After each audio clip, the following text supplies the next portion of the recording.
Good afternoon, I'm Jeff. I'm a Sewer Tech Northwest. Today we're at property address 10895 Southwest Muirwood Drive here in Portland. We're located at the front of the home. We're off to the right of the front doorway. We have a 4-inch cast iron cleanout. We've had to modify that, chop the top of it off because that flange was no good. It was seized on and spinning. Anyhow, we're going to insert the camera here and check the overall condition and serviceability of the sanitary sewer line. We have already attempted this through the roof vent. We hit roots that stopped the camera up after the camera went through a whole bunch of twists and turns. So anyway, we're going to try and get beyond that root intrusion here today. We'll zero out the camera counter.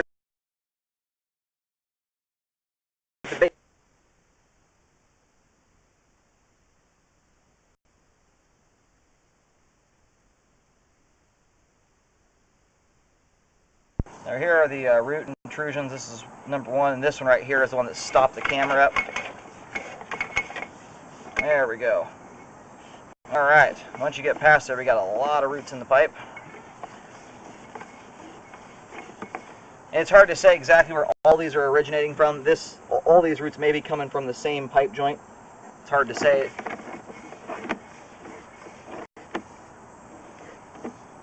And we are in concrete pipe at this point.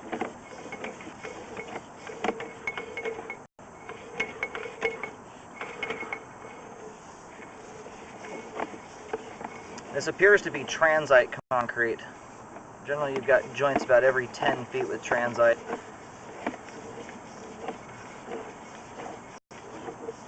Another huge root ball right there, 33 feet out.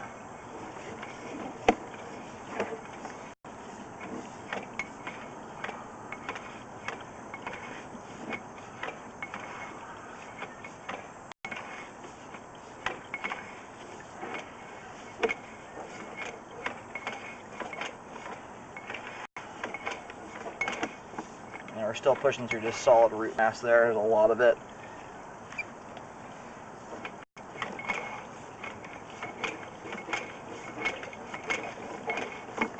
Now, given the amount of trees and everything on the property here, you got more roots out at this point. Given the fact that it's throughout the line at this point, I think your best route here is to do a hydrojet on the line and really try and cut all the roots out of it. I think if we were not to have all the roots in the pipe here, I think we would actually have a properly flowing line. So if you were to cut those out of there and you have a nicely flowing line with no bellies or anything, this would be a great candidate to do a pipe liner on. And by doing that, you avoid digging whatsoever. You just have to cut the roots out and put an epoxy liner down it. And it's a great repair system.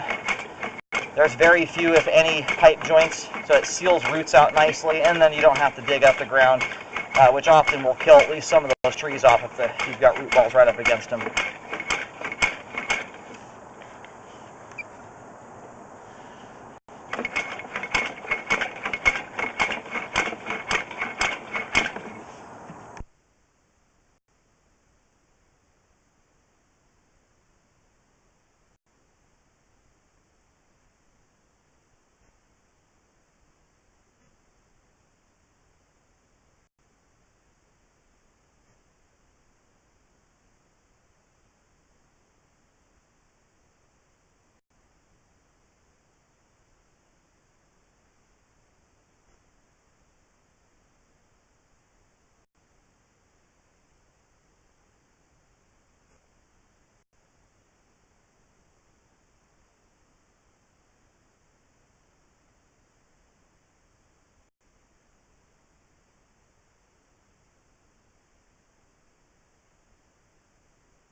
I'm going to go locate the camera head. It's getting extremely hard to push the camera through here. We're getting close to the point, like the first time around, where we risk breaking the camera. We're shoving so hard here.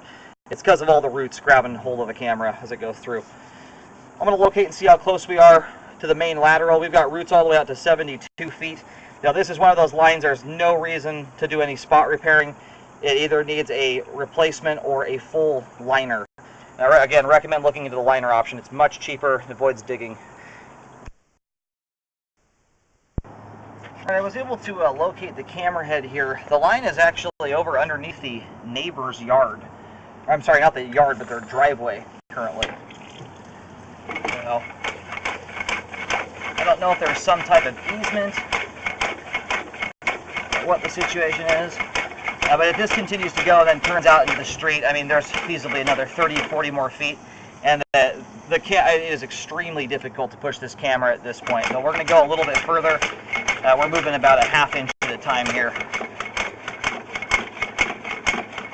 Anyway, this is one of those you'll have to check to make sure that there's some type of easement contract, or why exactly it's going under the neighbor's driveway, and whether or not the city is okay with that.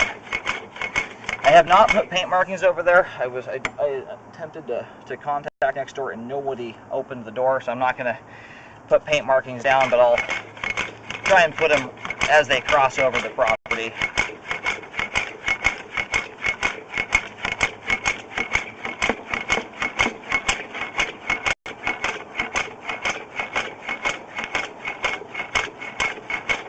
Yeah, guys, we're gonna go ahead and stop here. It's just we're pushing too hard here to not get any distance. I risk breaking the camera at this point.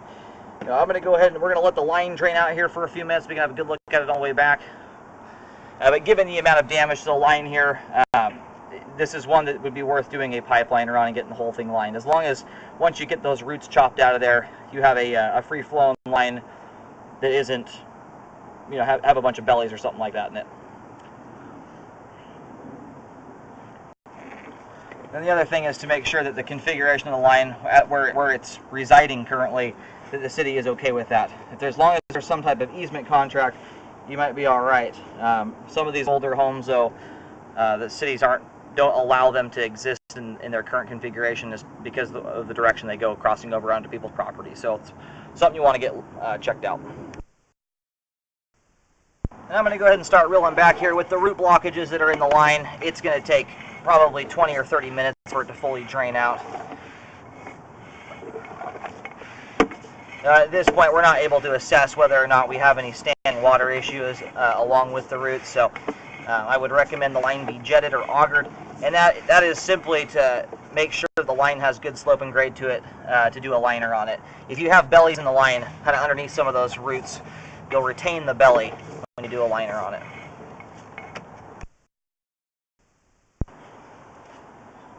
Alright, we are just on this side of the property here. We're straight up from the mailbox. That's between, and again, the line's crossing over the neighbors to the right of this home. And I have a white arrow on the ground there. The direction that arrow is pointing is the direction the pipe is running, and it's at 6 feet deep there. And from that, it does that same straight trajectory from that point out across their driveway. We didn't get to a point where it turned. I imagine it probably does turn at some point to go out into the street. The other thing that's a possibility is, given the direction that's running, it's possibly a party line. Unfortunately, with all the roots in here, again, I risk breaking the camera at this point trying to shove any further than that. We just need to get the roots cleaned out of there. It's one of those that generally the roots don't stop a camera up that much, but it is grabbing hold of this camera for dear life. So anyway, you'd have to get it jetted, and then you can probably run a camera all the way out to the end of the line.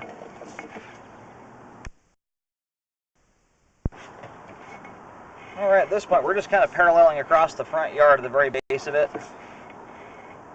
And this is the spot right here that's really screwing the camera up.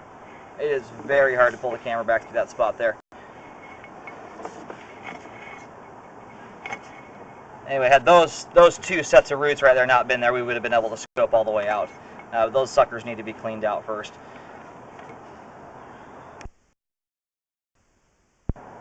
Alright, starting to come uphill back towards the clean out here. The line, if you're kind of standing at the front of the house looking out towards the street, the line goes straight out from the house, hangs a left.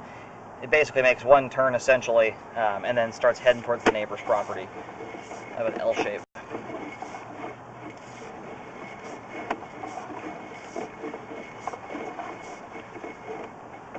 Unless you eradicate every tree in the property and remove the root balls, you're just going to continue to get roots in this line. So that's why I don't recommend spot repairing it. It just needs an entire liner done to it, or a new sewer line altogether.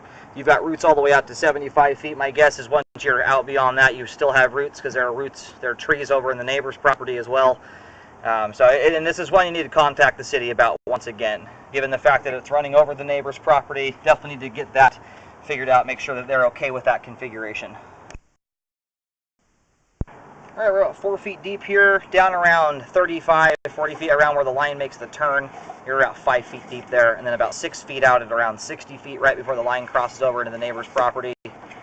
Again, I apologize, I can't go over there and put paint markings on the property without permission. So anyway, the line still needs some drain cleaning. Unfortunately, it kind of needs more scoping. I mean, that's the only way you're going to know the full configuration. But before you go that route, I would contact the city to make sure that if you do a liner to this, they're okay with its current configuration. Because otherwise, if the city is not going to allow it to run over the neighbor's property, there's no reason to waste money jetting it if you have to put a line and go in a different direction.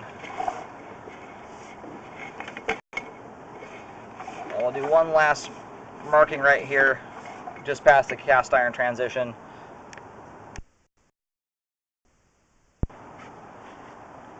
All right, I put a white tee. We're just past the cast iron transition to get a better locate. Anyway, as one more overview here. First off, check to make sure the city is okay with the configuration. The direction it's running over the neighbor's property. Again, it goes under the neighbor's driveway to the right of this home. If they are okay with that configuration, and just make sure that part is all okay. If that's the case, you may want to hydrojet the line, cut all the roots out of it. At that point, you're going to get an idea of whether you can do a pipe liner on it or not. I think it's looking like it is. It's drained out at this point. There's hardly any water left over in the line, so it does appear that you could probably do a liner to this thing. So I would definitely look into that route. It's a long sewer line, but don't go that route until you know the city's going to be okay with you doing a liner on it and keeping that configuration. And the camera is just covered in roots. That's a pretty major root intrusion there, drought. But again, because we have it throughout the whole thing, you can pretty safely guess that you're going to have roots from that point pretty much all the way out to the main. And with the amount that there is at this point, there's no reason to spot repair. Just need to do a full update to it.